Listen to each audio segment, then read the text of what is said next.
things to look for when you buy a used truck. So first you want to look for tire wear. You also want to look for any faulty shocks if they're leaking. Making sure your U-joints look good. And also checking your bushings on the torsion bar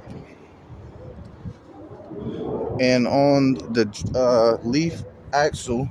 You want to check here. You don't want a gap. You want it to be tight. Okay, I kind of have a gap here. It's a little bit worn. It should be right up on there. Okay, and the same thing here. You want to make sure that it's flush.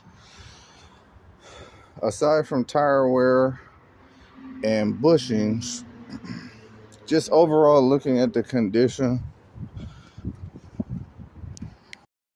make sure you don't hear any airbags are good, making sure you don't really see too much rust going on with the frame, tanks, straps.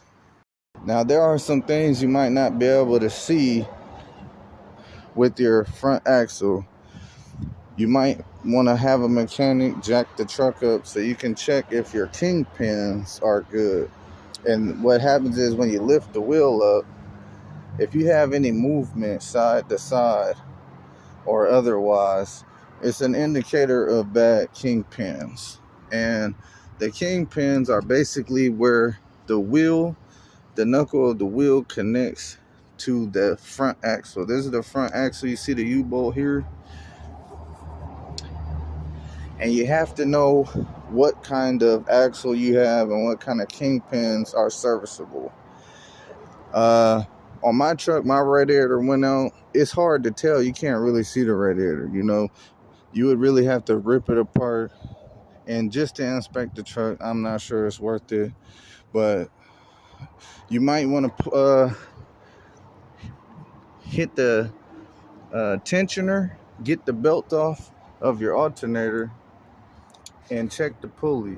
Make sure the pulley isn't broken.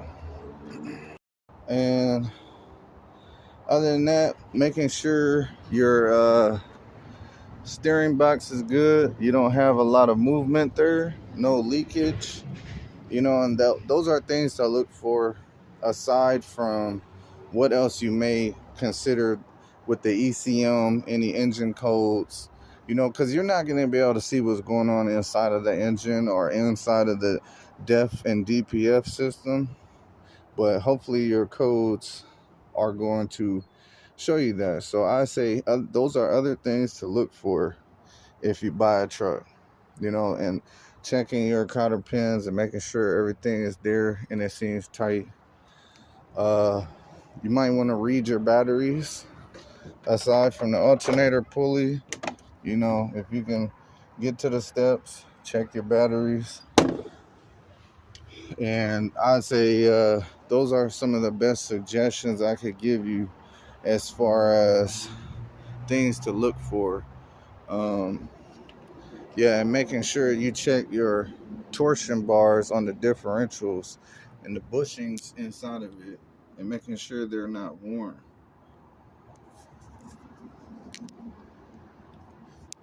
You can see the bushing here. So that's my advice on things you should be looking for if you're not familiar when you buy a truck. And you may have to bring in a mechanic out. You know, you might have to pay $300 to $500 for that mechanic to come check the truck. But at the end of the day, it's really worth it. So I hope that helps.